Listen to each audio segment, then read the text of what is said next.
The future isn't creating new apps. The future is telling AI how to do it, right? I asked him, he was like going down this rabbit hole of questioning for some random policy or even just the updates to city government right now. And I was like, how did you get to this response? He's like, I don't know. I asked it to so many questions though down here. But it's really funny. Not only am I the first South Asian in San Antonio, but the first fully South Asian woman in all the state of Texas. He elected to public office. Whoa, isn't that cool? Hey, Sorry, not public office, excuse me, the city council. Flag football is just taking off right now. It's going to be in the Olympics. It's in Los Angeles.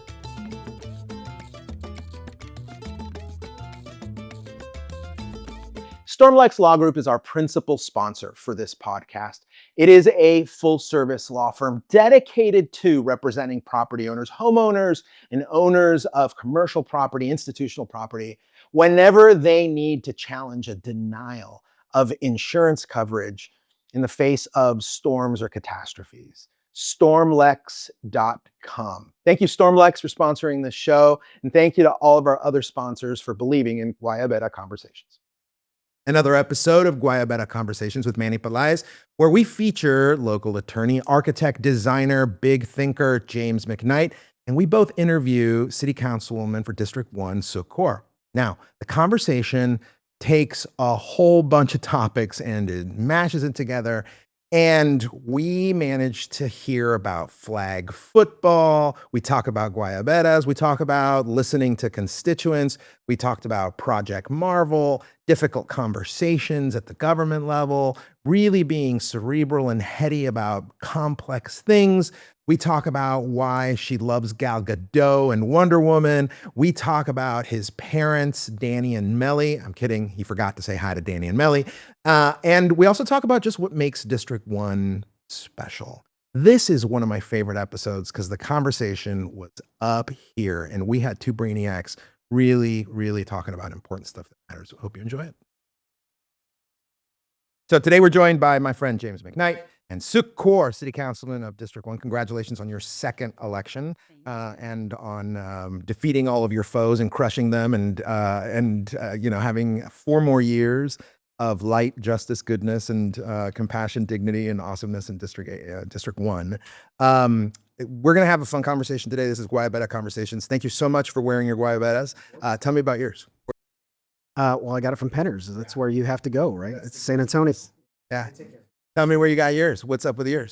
Mine is a little fun rendition of Guayabera. I got it in Mexico City, and I thought it would be fun to show a little bit of uniqueness because that's what I feel like I always bring. I love it. And there's purple in there.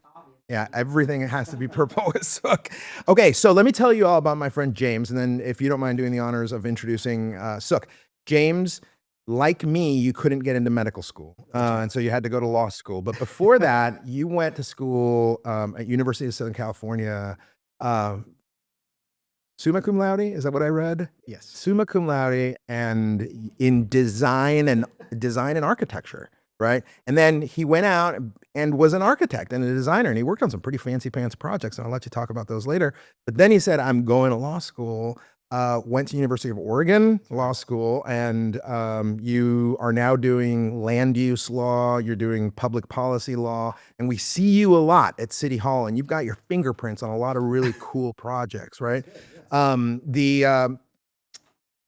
The other thing is that you were really, really kind, and your law firm said, I want to sponsor this one. I want to sponsor the conversation with Sukh. And so your law firm is Ortiz and McKnight, and this is what you guys do. You guys do land use, zoning, public policy work, and making sure that local governments really kind of know how to do things right and how not to break things, right? Is that about right? Right, yeah. I mean, Daniel has a background in urban planning. I have a background in architecture. I think we both care a lot about how the city is built, but how the people interact with the city. He actually taught at UT. He taught policy and he taught land use law. And then you also taught architecture and design, right? I did, yeah. For 5 years during the summertime, I would teach architecture and design. I miss it. My favorite thing actually is to teach. That's down the road, I'm going to be able to do that, I think, at some point. But I love that part. I miss the design, honestly. But I get to participate in being part of building the city. So that's nice. Just to see your friend Sukh. Well, this is Sukh Kaur. This is the... I usually massacre the last name. Yeah. Perfectly. This is Councilwoman for District 1. Congratulations on the reelection and hard fought reelection. Yeah, that one was tough. Yeah, there was. I mean, District 1 always has a lot of competitors, and you had a lot of competitors. And I guess we'll have to get into that later. But curious, what formula you found to get in there, because it's hard to stay when there's a lot of people coming forward. But so bachelor from Rice University, and that was in public policy. I don't want to turn to my head too much. Public policy. But then that was about 2009, and then you took some time off. I'm curious the time between that and then getting your master's degree. I wanted to hear from you what you were doing in that. Yeah, so I wasn't as cool as you to get Summa. I was Magna. So, Magna cum laude. So man, those A+, A- really hurt you at Rice.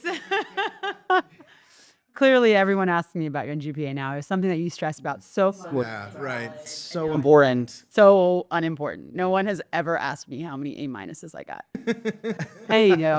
So yeah, I got a really cool fellowship when I graduated from Rice to do some research abroad. And a lot of people picked like fun places to go and fun things to research. And of course, me being me, picked areas where there was recent human rights violations that had just occurred and went there to really understand why. So I started. Abroad. Oh man, we're gonna let Mayor let that one slide. Mayor Trevino.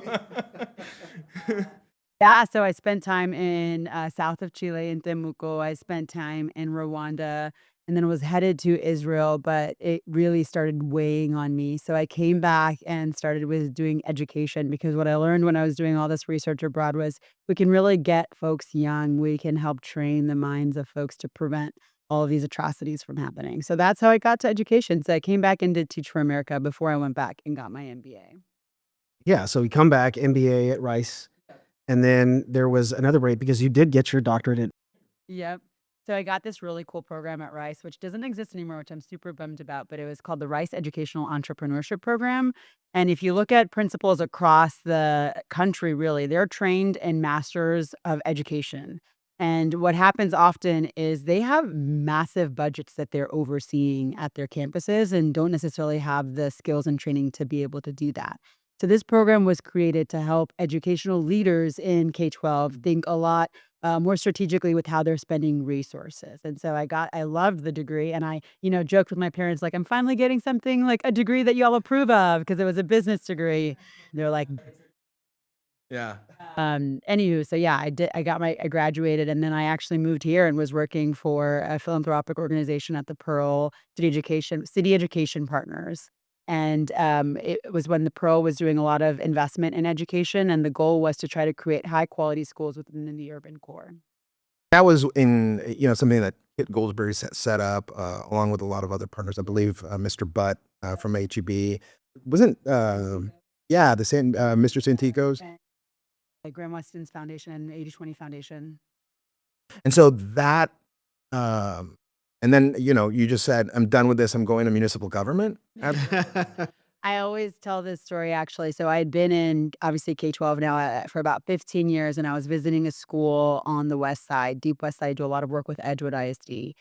And I had spoken with the principal, and we had looked at all the curriculum that they were teaching. We did a site visit. We watched the teachers in action, and it was incredible. And yet, based on the state standards, the school was still failing. And so we started to think about all the adults in here are doing a lot of great adult moves and working really hard. And there's that narrative that, oh, if a school is failing, it's an adult problem. But if you take those teachers and move them to a Northside school, all of a sudden and swap the adults in the building, all of a sudden the school results would not change. It's everything that's happening around schools also that matters even more. And that's why I decided that, okay, if I really care about addressing systemic inequity in education, I actually have to think about what's happening around school buildings and not just in them. So that's why I decided to run. Okay, so you come back, and I was gone away for a long time and came back, so I feel like kindred spirit there that you had to come back and start that process. But so that was in, I guess. Yeah, when I ran was 20. I actually It's only been 2 years. Does it seem like it's been longer? But I actually said, like, because I know you guys know that I was in Leadership San Antonio, and I actually decided that I was going to run when I was in Leadership San Antonio. an LSA. I'll say Casa 44. Who does more? I loved it. And it was such an amazing experience for me because I got to see what all of the other leaders in industry were doing in their specific industries. And I remember I always say this, Francisco Guanima, who we all know well, was did a session on adaptive leadership for us, an opening retreat. And we all split up into random groups and we decided we're going to pick an issue that we wanted to address. I think eight out of the 9 groups that were there selected high school education and career pathways into industry. And when I was asking folks like, "Hey, do you know what Cass Tech is doing? Hey, do you know the P-Tech programs that exist?" And there was really little understanding knowledge of what was already happening in high school and K-12. And so I also realized there was a gap there where oftentimes because of the way our city government is set up, we like leave all of K-12 to the school boards, to the public charters, to the private schools, and we don't get involved. We don't get our hands dirty in what's happening. We just think of it as separate governance, and I wanted to bridge that divide a little bit more. And actually, that was one of the things I was going to ask you about, is because, I think a lot of us think of education that way as being state run, and I don't know how much the local can get involved in that. So, did you have ideas going in already before you even running, that you were going to say, this is what I think we can implement at the local level? So we've started one. So you guys know Julia Grizzard with the Bear County Education Coalition. She's fabulous leader in our community.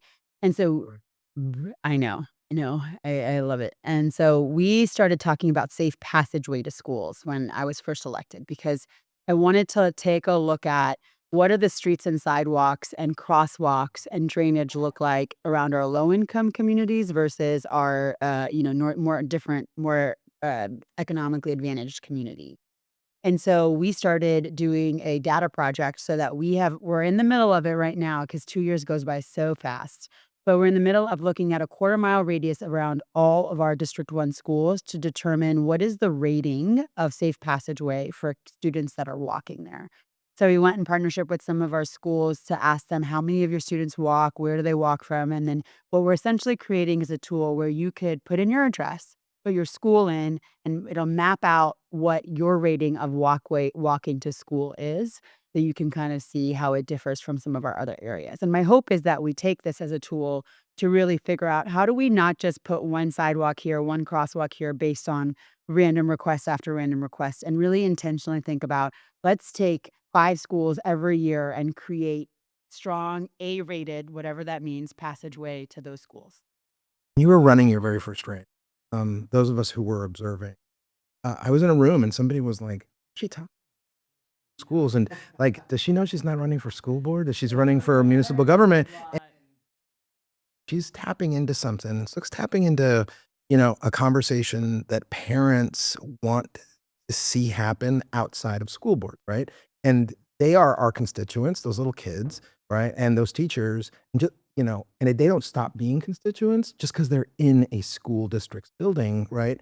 And there is an overlap between the universe of municipal government and the universe of school districts and, the health district and, all other government agencies. And I think that for way too long, the municipal government has just said, but that's that kingdom over there, and they've got the kings to those kingdoms, and we've got our own kingdom, and so let's just not sort of commingle issues, right? And you kicked the door down and said, no, we're going to cope. I mean, we saw that happen even with the baseball negotiations with the land for SAISD, right? Like there was such a divide. And we were, no offense, letting all the attorneys get in and do all the work versus leaders to leaders sitting down and having conversations. And I think those George and People realize, you were face to face negotiating with a school district. You personally were out there talking to school district board members and superintendent about making a baseball happen. And I don't think that's ever happened in the history of San Antonio. And I don't think there's anybody else on city council that has the chops, or for that matter, proficient enough school policy needs of schools to, I think the universe sent you to us so that we can make the Mission Stadium a reality. Well, I'm all for that. And, not the only thing that's never happened before. First South Asian elected to council, that's the thing. Yeah. Breaking down, making history. Very cool. I was really excited. So my dad is obsessed with ChatGPT now. Really? Every time, like especially since his last election, he likes to randomly put everything into ChatGPT, and he'll be like, "Beta, this is what ChatGPT told me today," and I was like, "Okay, pops, what did it say?" And it said that not only am I the first South Asian in San Antonio, but the first fully South Asian woman in all the state of Texas. He elected to public office. Whoa, isn't that cool? Hey, Not public office, excuse me, to city council. We have a judge in Houston that's also a Sikh woman. Yeah, her name is Manpreet Singh. She's actually in the Texas Lyceum. She was one of my camp counselors as a kid. Our community. I was at the Mo Amer comedy concert like 2 nights ago. Do you guys know who this is? He's a Palestinian comedian who's got a Netflix. And he was telling me, or no, he was telling the whole audience, but that South Asians consider GPT chat Gupta.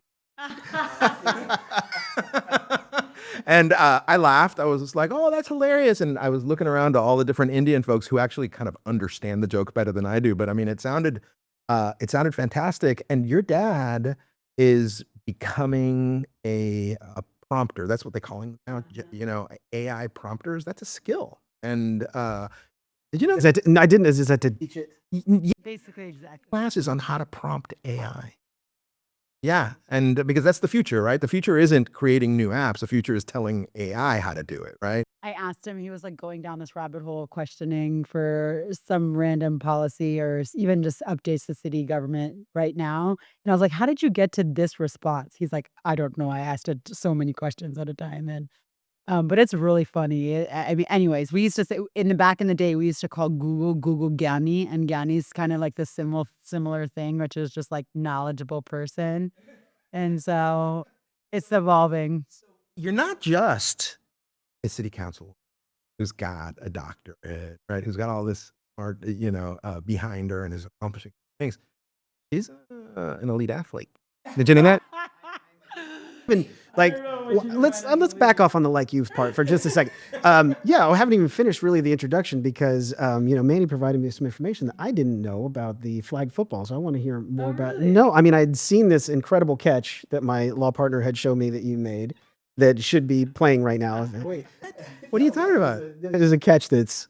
It was really funny. So I have since slowed down my flag football days, but this last year, on my birthday, I went out to dinner and had a really nice dinner, and then went to play flag football because it was we weekly game on Wednesdays, and it was just a stop and go route. I love stop and go routes, but I don't usually get to run them because I play center, so I'm snapping the ball.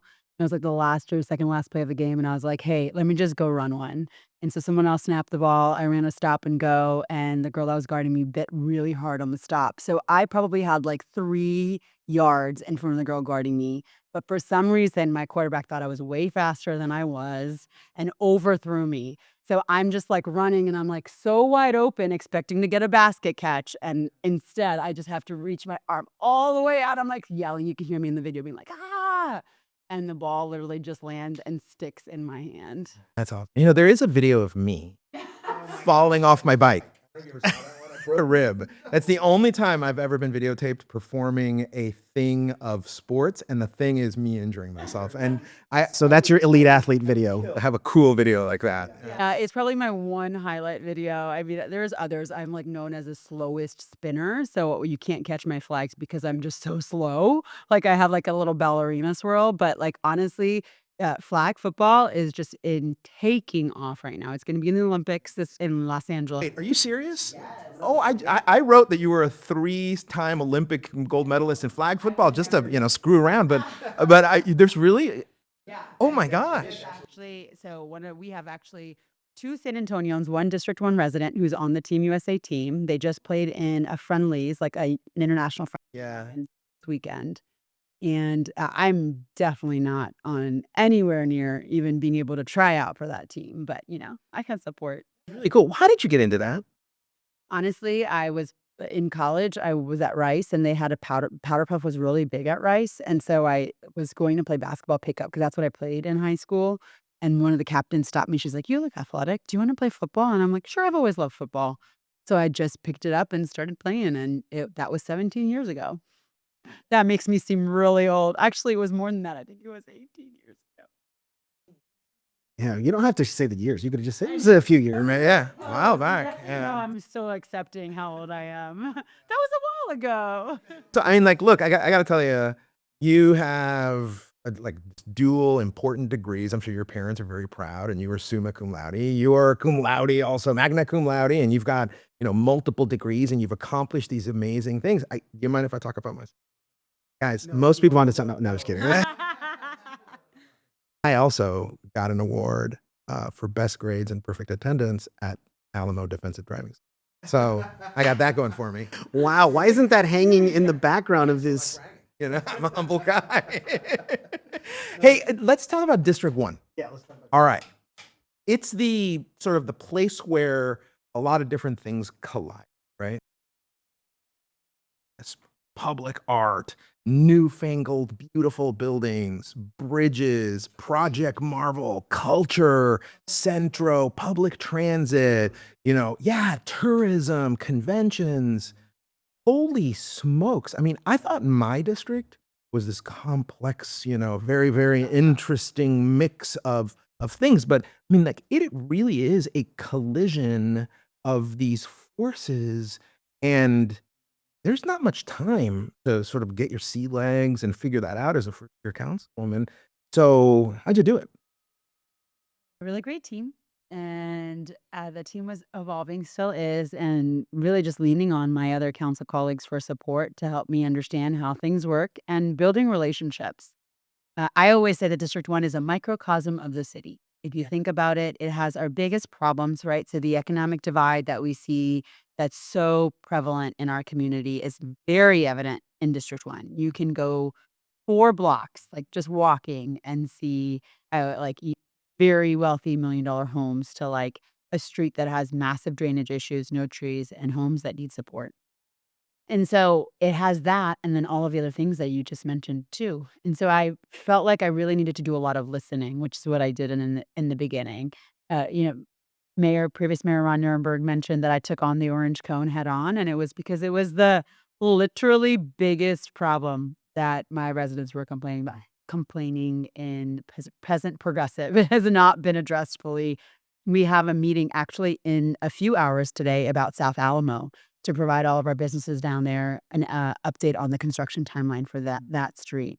And so I think the way I came into this was like, hey, I don't know anything. Help me understand why things are the way they are. What is the root cause of the problem? And can we address the root cause? And that's basically what we've been focusing on. And just being transparent. I feel like sometimes half of our constituents, just as long as you tell them the truth of like, this is really hard, we don't have a lot of funding for this, and we need to figure out a better solution. We're working on it. We realize that. They appreciate that. I mean, we haven't solved all of the problems, but we've definitely been trying to work on some of them. Yeah. Also, sort of a collision between people who are excited about the future of San Antonio and then, the counter to that, the anxiety, right? And you are in the middle between those two phenomena. And, I get it, listening, right? But at the same time, there's a requirement that you say, okay, enough, we're doing things, right? We can't just sit around and complain without and not think about the future, right? But still respecting the complaints. And I think you, of all council members, have been burdened with that collision, right? And the friction caused between those two forces. And I mean, you've got the patience of Methuselah. I don't know how you do it. Well, it's so funny you mentioned this because at the Red Dot Art Sale, which is an amazing program that happens at Blue Star, I went my first year right after I was elected that fall. And there was a beautiful painting that I saw, and it was a statue on one side. It was like a two-faced woman, a statue on one side, and on the flip side was like a very modern, woman that had a lot. Of course, the colors of the painting were purple and hues. But I thought it was beautiful because it exactly reflected what we're trying to face every day in District 1. How do we preserve the beautiful history and character of our city and neighborhoods while still moving us forward? And that is, I actually bought the painting because it reminds me every day of what me in this seat is challenged to do. We can't leave the people that built the city behind. You have to ensure that they're getting their fair share, they're getting their voice heard, that their community is benefiting while still thinking about what is the future that is necessary for the next and next generation of San Antonio. And yeah, that's a huge question, obviously, for the whole district, but if you don't mind, I was going to have that sort of dichotomy, that friction, as addressed to housing specifically, because it's just such a big part of it. Housing, you have people who own homes, and you have this historic districts like Monte Vista, King William, right? And we're just homeowners in general, and that's a status quo. And they're protecting their property, and they would like things to remain same. I think they come to the council office to say, "Help me keep things as they are. Protect the character of my neighborhood and the character of my city and my home." And on top of that, we have things like the SHIP, the Strategic Housing Implementation Program, that is supposed to address the growth, right? So you've got growth coming. And so you've got it understood that we all want to see this growth. And then you've got the status quo. How do you address those two at the same time? I know it's a big question than everybody, but I just see it in every district, and I think it's more pronounced in districts. I think we have to be really intentional about it. So with the transit-oriented development framework that we passed, that was a hot topic in the fall because it took a lot of engagement. There were so many people on the task force that came and spoke. Yeah. Thank you for your service. What that means. What is the transit or Thanks. So, transit-oriented development is a framework that we created to incentivize and remove barriers for housing along transit. And the transit project that we have in District 1 right now is the Green Line. And the Green Line runs from the airport all the way on San Pedro through downtown into the south side. And the idea is to connect the north and south sides in a quick, efficient way. But if we have public transit without any housing around it, then we're not going to be able to use it as effectively. So we created this framework to be able to help incentivize people to develop housing and mixed use development around. And like one of the things that came out really early in those task force processes was if a piece of land is in a historic neighborhood, any development that occurs there, whether it's mixed use, whether it's 2 units, whether it's 8 units, has to have a historic review and abide by the guidelines for historic. And so it can't look out of place because we've seen that happen in some neighborhoods. And everyone will agree that's odd, but that doesn't mean that you can't have development. And I think a lot of my neighborhoods will tell you they're not here to essentially just say no to everything. They want to just make sure that what is built fits the character. And so that was one of the ways that we came to a happy medium around that. And we setbacks, how high you can build next to a single family home. That's really important. Because if you're living in a single family home in a suburban neighborhood, you wouldn't want to be living next to a downtown, skyscraper. So just making sure that the setbacks are appropriate, heights are appropriate. Took a lot of work, but I think we got there. Yeah, I was on the task force for that. I mean, I represented Rexa. okay, the real estate council? But and we've interviewed Stephanie Reyes, and she was telling us that big challenges in projects like this, and then in other projects having end use and development homes is the naysayer.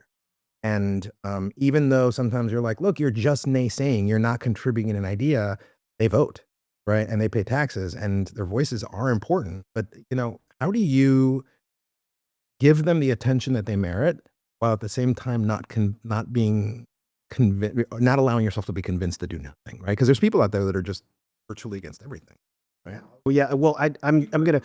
Yeah, and I want you to answer the question. I'm going to jump in just to say that on the task force, it was this process of constantly addressing it, listening to, because there was neighborhood representatives everywhere and there are development representatives, and it took a lot of effort to get comfortable with the discomfort.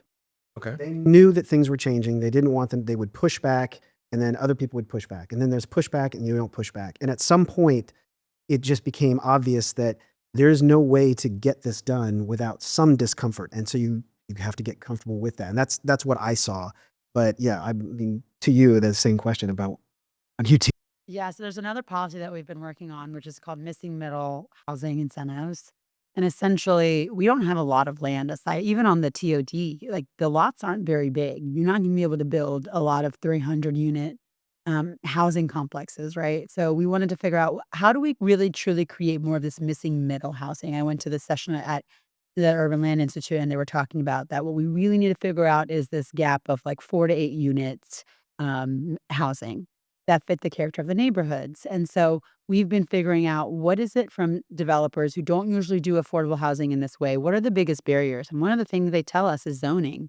is going through that whole zoning process takes a long time. So we've been even toying around the idea of like, let's go to our neighborhoods and be like, let's look at all the pieces of land that are available and figure out what options that we have. So then we can go say like, hey, this is what the neighborhood's already comfortable with. And that's what the near north plan is supposed to be. And everything that's happening with the planning committees for determining land use. I just think we need to figure out how we can incorporate that with still doing some flexibility on, obviously, you'll always want to have those variants and options. I don't know if you both have been tracking some of what's happened at the legislature to solve some of these issues. So some of the housing issues are solved. The one that was signed on Sunday was SB 840, which now allows multifamily by right in all of commercial districts.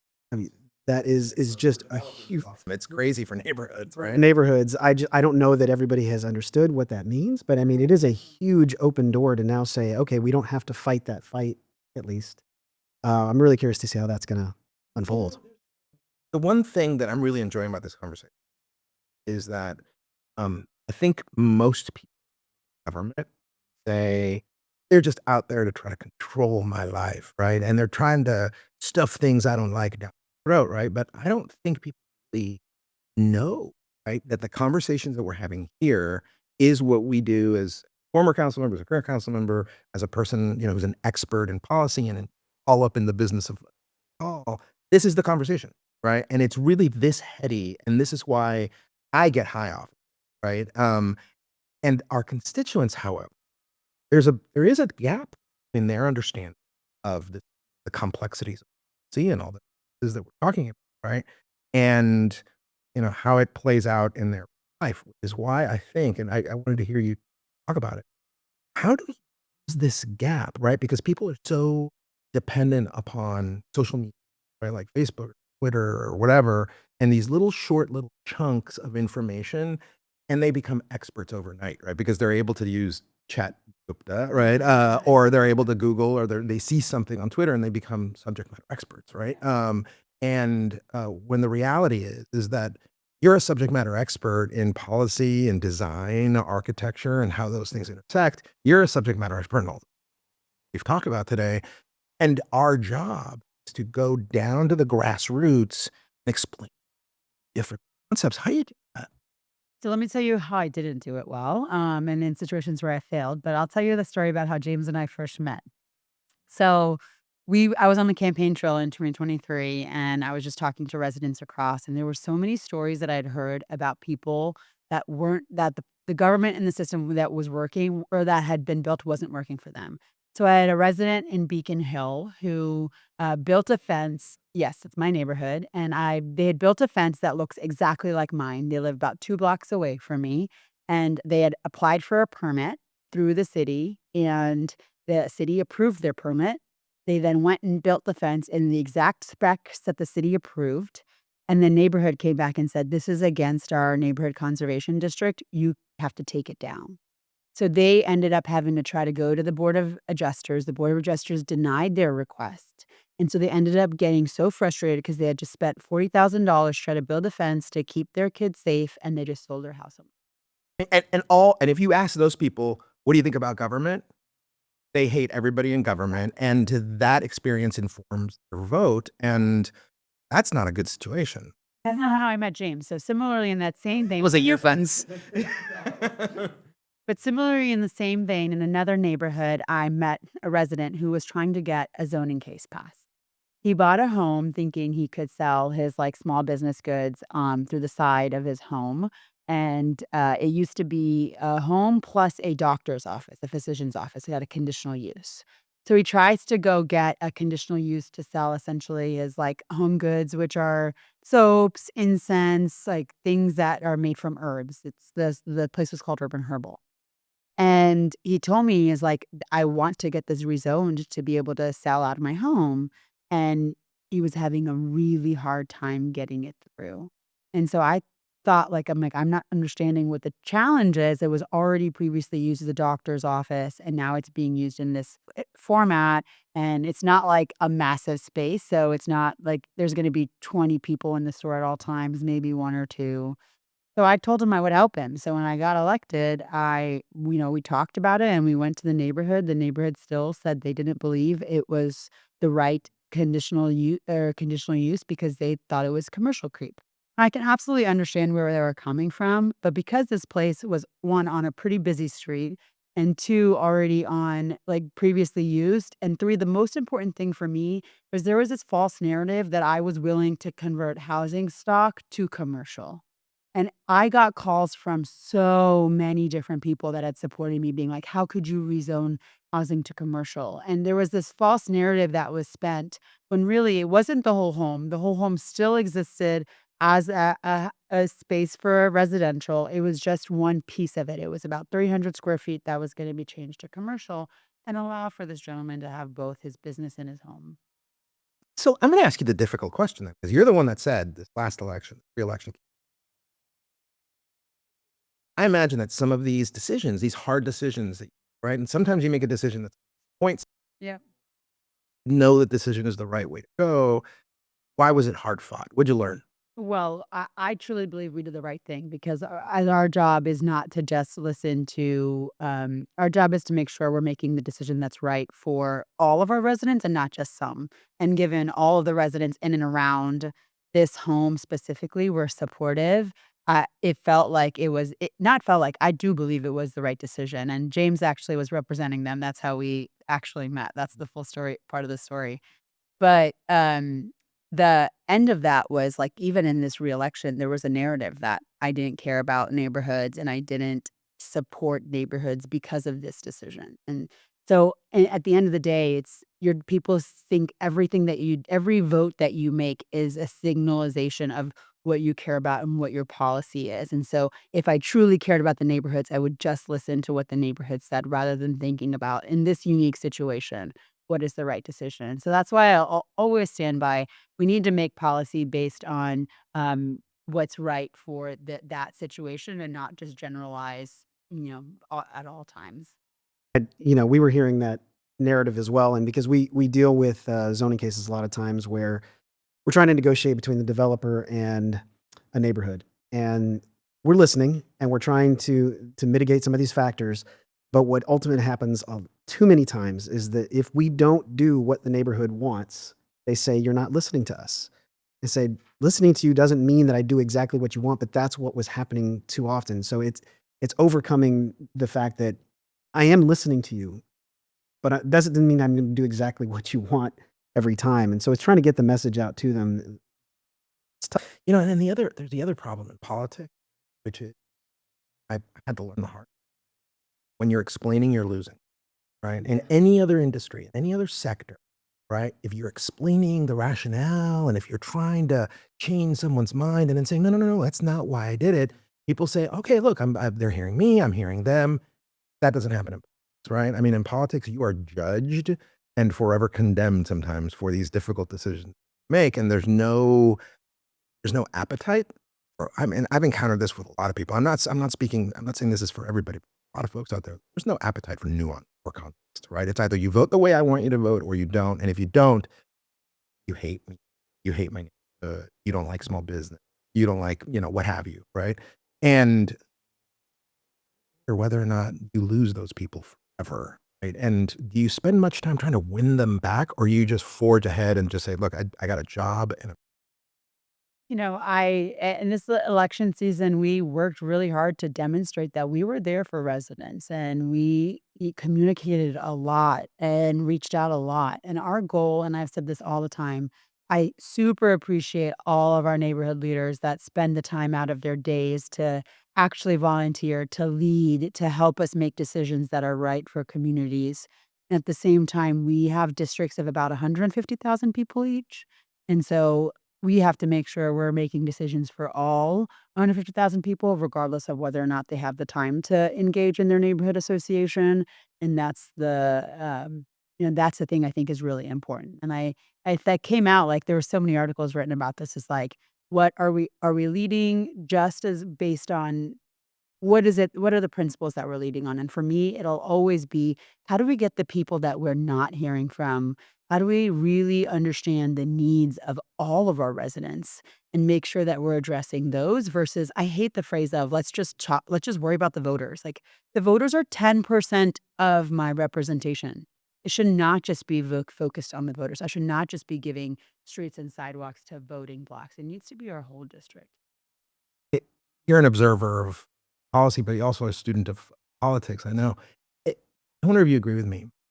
I think it was banana phones crazy, right? That the person that you were running against runoff was a person who only just a few years ago during redistricting stood in front of the entire city, pounding her fist saying, I don't want my neighborhood in District 1 because we aren't those people, right? And and we don't have the inner city values. We're outsiders. And then she ends up in the runoff running for District 1. And I was like, this is nuts. I feel like I'm living in an upside down universe, right? And what is that about? Is that like a product of the weird politics that we're going through in American history? Or what is I feel like there's a lot of teams. It just has to do with teams, and you have to be on one team or you're on the other team. And so it really doesn't matter what all of the values are on that other team.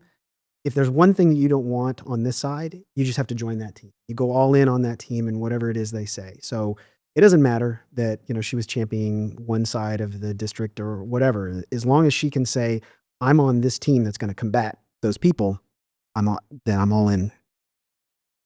Honestly, I don't really know. What I do know is that the District 1 race had so much money spent by so many individuals. So, like, there was a lot of noise about, like, oh, I'm the only incumbent in a runoff, which I totally own. And we had obviously lots of room to grow and be better for all of our residents. And at the same time, in like some of the other runoffs where there were incumbents running, the other challengers didn't have money to spend like people in my district did. Like every single, well, not every single, but four of the other 8 or 7 competitors raised a real good chunk of money. So I think that was a part of it because there were so many people, it kind of shifted on who became in the runoff. But yeah, I don't have a good answer for you there. I'm glad you made it. I mean, I think all political newspapers surprised at how many people jumped. So hard. And I think it's also a product of the fact that District 1 is the heart and soul of the city, right? There's so much going on and there's so much at stake. And I think everybody wanted to be the next head of that office because it really is. I mean, all the exciting stuff happening. I always joke to say that I try not to be too biased because there was also one of the reasons why I ran, where I felt like sometimes as single member districts, we become too siloed in our own district and forget that we've got major issues that we need to address as a city at large. And if the only person thinking about the west side is 5 and 6, then we're never going to address all the issues there. So I try not to be too biased, but I do love my district. But your district sets the tone Yeah. of other things. Yeah, absolutely. And that's because the one of the main things is like the economics of it.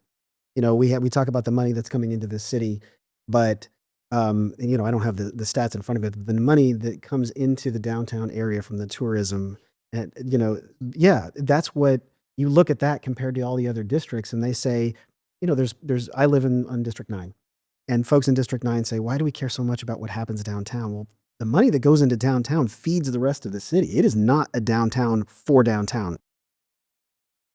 Yeah.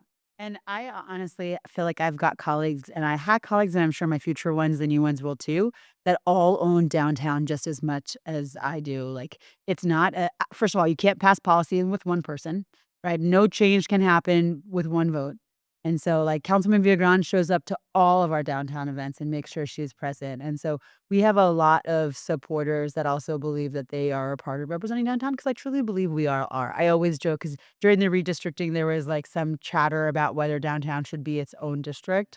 I was like, what really should happen is all of us get a little piece of the pie. Like, this is our sliver. I understand that would be a really difficult from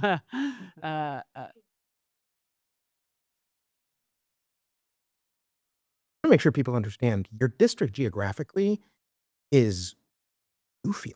I mean, you've got stuff north of 410 right? I mean, you've got a piece of Callahan and I-10 for goodness sake. You've got the entire I-10 corridor. And when people talk about your district, they're like, oh, downtown, Tobin Hill, and that's it, right? But I don't think people really understand that there's I always say microcosm of the city. Like we have, I mean, downtown specifically with residents only represents a very small portion, like less than 10% of all of our residents. I didn't even realize the other day, one of my favorite Indian restaurants is in District 1. Which one? What is it? It's Madurai Miss, and it's right inside the corner of Callahan and Yes. And so that part, that little No, I haven't. is so good. Their dosas are amazing. It's hit and miss as to whether or not the air works on any given. But it's all, and it's a great Indian restaurant when it's only Indian families eating there, and they don't mind whether it's hot or not. They're eating, and I had like one of their biryani pots or something like that. It is melt your face off hot. It's like authentic stuff, and everybody else is just eating it as if nothing. And here I am calling 911, trying to figure out how what is the closest hospital so that I can go get my face. It's good. So insulted that I won't eat the dessert. I'm like, I don't eat mithai. I don't eat. What's your favorite thing there? I'm a huge South Indian food. Although I'm from North India, I actually am kind of a trader and love South Indian food more, but mostly because I'm now gluten sensitive, so I can't really have a lot of the wheat, and I'm also lactose intolerant. So South Indian food is a lot better for my diet. It's rice based, it's lentil based, and so I love dosas. It's like a rice crepe. Yeah. I don't have a favorite Indian place. It actually is my favorite food, but I have not found a place We'll have to go there. ever. But I was spoiled. I did get to live in the UK for a little while. And it's great. That's some solid stuff there. Now mine is a place called Pastries Chaat on Hebner, and it's another one of these places where you walk in and it's only Indians, and it's kind of it's a little faster service, and you order at the counter, and the owner always comes out and Mr. gives me this big show, and I know why it's his favorite. but he's very generous. But I'll tell you something. There's this thing called Chicken 65. That is so amazing. I don't know if there's a Chicken 64 or a Chicken 66. I don't understand why it's 65, and I don't care. It's so good, and I get it hot, and I shouldn't. For the rest of the day, I'll feel it right here. But it's amazing. What is it? Why is I honestly have no idea. My mom actually is an incredible cook. Used to be a chef for our Gurdwara, which is like the Sikh temple, and she can cook for hundreds of people. She knows she can eat one bite of Indian food and actually just like go home and make it. She's like one of the best, like very renowned. And my family owns a grocery distribution business, so we always have access to fresh food and things like that. Anywho, so every time now, it's been very hard for me to go to an actual Indian restaurant. Just a couple weeks ago, we went out and we went to one, and the food was like very subpar. I was like, Mom, this is not good. And she's like, well, I've spoiled you, clearly. My mom makes really good chicken 65. So next time she comes to town, I'll have ask her? Because I also found out recently that there was no person, and I was like, that guy made some great chicken, and it just Silk Road. This is what the Silk Road is teaching you. yeah, because of the Silk Road District, I've actually had to learn real things, and my assumptions have been turned around. The real things having to do with food. Right. And here I am honoring General So during Military Veterans Day and all that stuff, and it turns out there was no such guy.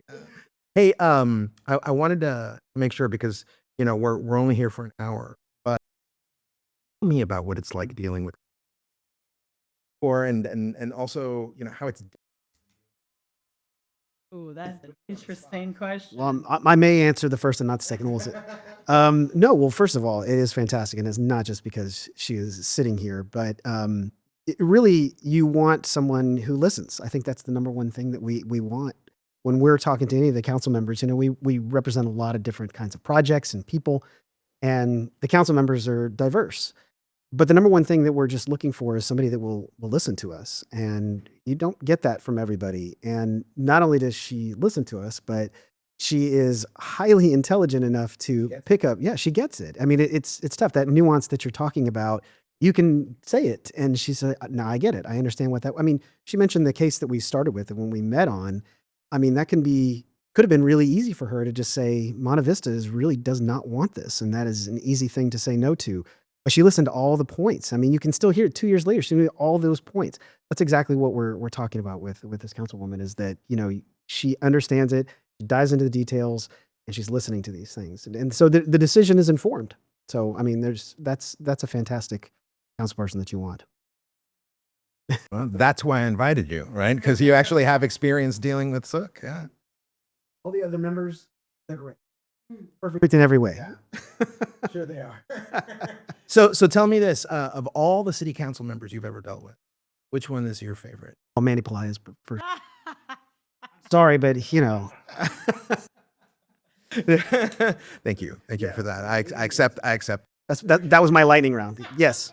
Good for you. So we're gonna be bumping up here. He's got a lightning round of questions, like rapid fire, and they're kind of out of nowhere, but I think you're gonna. Let's. Yeah. All right. I got a few questions here, and I had some few prompt, but changed it into, okay, instead of favorite restaurant in District 1. Y'all can't do that to me. No, I love food. Okay, but you're about to go on that. Much. Which restaurant? Oh goodness, I really do love Bliss. It's so good. I love Shiro because I love sushi. I love Farm Table obviously because it brings some of my heritage. We have the first Michelin star restaurant with Mixley, and it's absolutely incredible. And then I have like my go-to weekdays. Like I'm at Barbaro at least once a week because they have amazing gluten-free pizza. As does Guillermo's. So Guillermo's is my gluten-free pizza spot. And then obviously, all of the amazing stuff at the Pearl you can never get enough of. To be clear, the favorite thing was 6 different places. Do you have a favorite? That's just a few. District 1. Oh, and No, Thai tea no. isn't even- And Thai tea, of Thai tea is course. my favorite. I'll tell you, my favorite place downtown right now is this restaurant on the river, Flamingos. On the Flamingos, yeah. So good. fantastic, and hotel restaurants in San Antonio, they're actually really Oh, they've gone. we don't talk about them enough, right? We only talk about those places that are not hotel restaurants, but this one, for being hotel food, I mean, I'll put it up against restaurants. Definitely up their game. Okay, next question. My favorite place? Well, I love El Mirasol. Margarita's as big as my head, and I have a huge head. Yeah. And I love food too, so I would pick a lot of different places, but that's just my go-to place. Yeah. All right, the way to your heart. I know that. Okay, one thing San Antonio absolutely needs in the next 10 years. Public transit. I think absolutely 150% need stronger public transit and micro-mobility. I'll say both. So everything transportation, from bike lanes to last mile transit. I used the local in downtown last week, and it was awesome. So I would say all kinds of transit options that are not cars. We've got to figure out a way to start. That I think we need help with our, housing is my biggest thing. I mean, homelessness, I see it too much around the area, and compassion takes over sometimes, and you want to know what to do with it. It's a really tough issue, but I think that's something we really need to work on.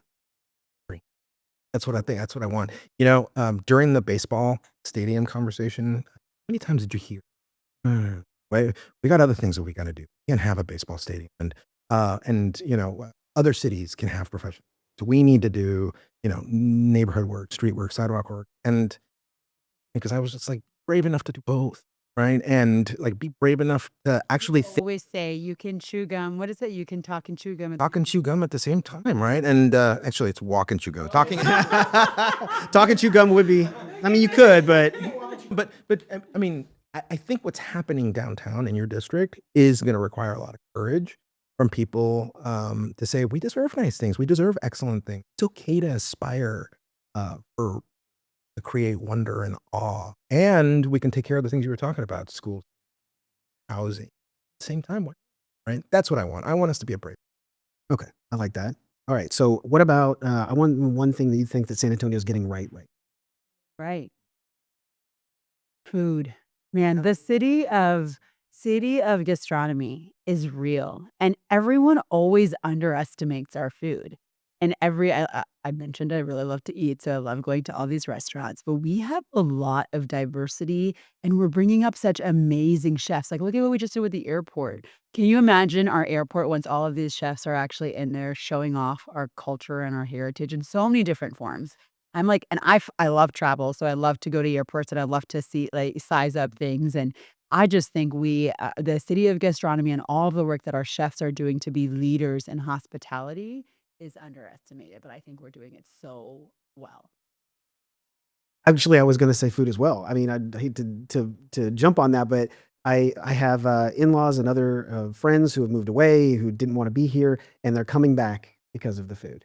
You know, they would travel places, they would look up what those Michelin star restaurants are or wherever we're going, and now they're doing that here. They moved to Castle Hills specifically because there were so many great restaurants. In Clementine, that's Yeah.